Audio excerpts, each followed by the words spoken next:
नमस्कार, मैं सचिन दीक्षित एक बार फिर से आप सभी के सामने हाजिर हूं। राजनीतिक हलचलें बड़ी तेज हो गई हैं क्योंकि आने वाला समय महानगर पालिका चुनाव के मद्देनजर भी देखा जा रहा है ये राजनीतिक हलचलों को। इन दिनों बीते दिनों जो मुख्यमंत्री ने जो उद्घाटन के कार्यक्रम किए उसमें शिव सैनिकों ने जिस तरह से बैनर लगाए और राजनीतिक माहौल तैयार किया, उसके बाद नारायण राणे का 21 तारीख को जो दौरा है जन आशीर्वाद यात्रा के तहत, केंद्रीय मंत्री बनने के बाद उन्होंने जो यात्रा, उनको जिम्मेदारी मिली है यात्रा की, जन आशीर्वाद की, जो लोगों से उनको आशीर्वाद प्राप्त होगा, ऐसी यात्रा में किस प्रकार का माहौल होगा, किस प्रकार की यात्रा होगी, राजनीतिक गर्माहट और कितनी तेज होगी, इस पर हम बातचीत करेंगे और ये जानेंगे कि इस पूरे यात्रा का रोड मैप क्या है, उद्देश्य क्या है और किस तरीके से ये राजनीति और गर्म माहट की तरफ बढ़ेगी और नारायण राणे का कल की यात्रा किस दिशा में और किस तरह लोगों के लिए लाभप्रद होगी। नमस्कार। आपका राजनीतिक करियर बहुत लंबा रहा है। सवाल सबसे पहले, कल जिस तरीके से उद्घाटन के कार्यक्रम होने के बाद एक माहौल सा बन गया है कि राजनीतिक अब गर्माहट तेज होगी। नारायण राणे जो हमेशा शिवसेना के विरोध में रहे और जिस तरीके से उनकी यात्रा है, बीते दिनों भी जो यात्राएं रही हैं उसमें बहुत आक्रामक रहे हैं, इस यात्रा को हम किस दृष्टि से देख सकते हैं? नारायण राणे जी केंद्र में अभी हाल ही में जो मंत्रिमंडल का जो विस्तार हुआ उसमें देश भर से 43 नए मंत्रियों को लिए शामिल किया गया है। उनमें से एक पहला नंबर जिसका है, एक जुझारू नेता, एक कर्मठ नेता नारायण राणे जी के रूप में है। उनको केंद्र में सूक्ष्म, लघु और मध्यम उद्योग मंत्री के नाते वो लोग पदभार संभाले हैं। पूरे देश में ऐसी तरह 43 जो नए मंत्री हैं उनकी यात्रा चालू है। उसी तहत शनिचर को, कल शनिचर को 21 तारीख को वसई विरार जिले में, वसई तालुका में चिंचोटी से यात्रा चालू होकर समारोह यहाँ नालासोपारा गालानगर में इस यात्रा का होगा। लेकिन इसका उद्देश्य क्या माने? यात्रा का उद्देश्य जनसंवाद, जन आशीर्वाद। आप सभी जानते हैं कि मोदी सरकार को चलते हुए 7 साल पूरे हो गए। सेकंड टर्म है, फर्स्ट टर्म तो यशस्वी होने के बाद दूसरे टर्म में, उस 7 साल में मोदी जी ने बहुत अच्छा काम इस देश के लिए, आम आदमी के लिए किया है।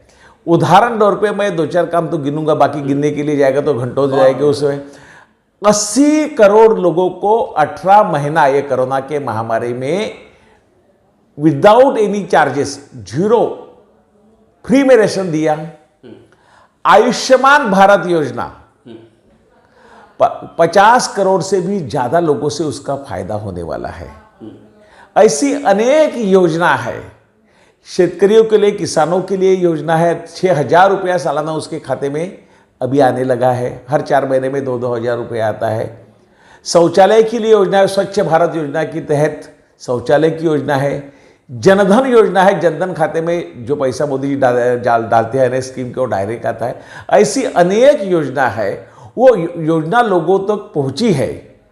और वो लोग, अभी हम लोग ये यात्रा के लोगों को जब मिले तभी वो लाभार्थी ने हमें बताया कि हमें मोदी जी का धन्यवाद मानना है, क्योंकि मोदी जी ने हमें इतना काम, हमारे लिए इतना अच्छा काम किया है, तो हमें मोदी जी का धन्यवाद प्रकट करना है। इसलिए हम लोग भी यात्रा में शामिल होंगे। उसकी संख्या भी बहुत बड़ी है और जन आशीर्वाद लेने के लिए, लोगों का आशीर्वाद लेने के लिए इस यात्रा का पूरे हिंदुस्तान में 43 जगह। छोटा मेरा कटाक्ष, पेट्रोल की कीमत से आम आदमी परेशान। ये कटाक्ष इस समय उपयोगी था कि नहीं, लेकिन पेट्रोल की कीमत से आम आदमी परेशान है। किसान डीजल डालता है तब ईंधन चलाता है, तब उससे पानी डालता है अपने। नहीं, ये यात्रा और पेट्रोल डीजल की कीमत आप केंद्र सरकार के ने जो है, लेकिन उनमें से 64% जो टैक्स बढ़ा है ना, टैक्स आता है ना, वो महाराष्ट्र शासन को जाता है। अगर महाराष्ट्र शासन चाहे ना तो 10-20 रुपये पेट्रोल की कीमत कर ले वे। जो इससे जो टैक्स का पैसा आता है वो देश के अच्छे काम के लिए जाता है। आज 80 करोड़ लोगों को फ्री में अनाज मिल रहा है। लगता नहीं आपको, आप लोगों को भी आंदोलन नहीं, आंदोलन की बात क्या है? लोग बहुत समाधान। आप आंदोलन महाराष्ट्र में जो कांग्रेस वाले ने आंदोलन किए, उसको जो लोगों को कितना लोगों का समर्थन मिला। ऐसा नहीं, इसलिए मैं ऐसा नहीं बोलूँगा कि पेट्रोल कीमती बढ़ने चाहिए ऐसा, लेकिन इंटरनेशनल मार्केट में अगर जो कीमत बढ़ती है, आज पूरे विश्व की स्थिति क्या है, उस हिसाब से कीमत तो भारत में बढ़ेगी। चलिए बहाना भी कह सकते हैं, लेकिन अगला सवाल मेरा आपसे, कल की यात्रा में हम ये माने कि कल फिर से एक बार राज्य सरकार को टारगेट करके उन पर ही निशाना साधा जाएगा, या जनता के बीच में कुछ और भी बातें होंगी? जनता, हमारे सरकार का, हमारे जो नेतागण हैं, उसका टारगेट है राज्य सरकार के ऊपर आक्रमण करने का, राज्य सरकार को टारगेट, जनहित का काम करने का। आज वसई में राणे साहब आने के बाद वसई में बड़ी इंडस्ट्री है, उसके 5 एसोसिएशन है, उनके बहुत समस्या गत 25-30 साल से है। वो समस्या के लिए हमने वो इंडस्ट्रियल एसोसिएशन के साथ एक बैठक वार्तालाप का कार्यक्रम आयोजित किया है। यहाँ की जो और समस्या है, यहाँ सीएनजी की समस्या है, रिक्शा वाले भाइयों को मेरे सीएनजी की आवश्यकता है, वो केंद्र सरकार का है, केंद्र सरकार के उसके लिए राणे साहब प्रयास करेंगे। यहाँ पाइप गैस के लिए राणे साहब प्रयास करेंगे। आरओ भी है, और जो केंद्र सरकार से जुड़ी हुई जो योजना है उसके लिए निश्चित रूप से उसके राणे साहब आने के बाद उसके लिए निश्चित रूप से लाभ हो जाएगा। सर, सीएनजी, आपने बताया सीएनजी से बहुत महत्वपूर्ण मुद्दा है सीएनजी पेट्रोल पंप का। क्या ऐसे मुद्दों पर और इंडस्ट्रियल एसोसिएशन के लोग जो बातचीत करेंगे, यानी उनके आने के बाद भविष्य में जरूर उन समस्याओं पर निस्तारण हो सकता है, ऐसा मानते हैं? निश्चित रूप से हमारे मंत्री राणे साहब संवेदनशील मंत्री है, और देश के प्रधानमंत्री भी संवेदनशील मंत्री है।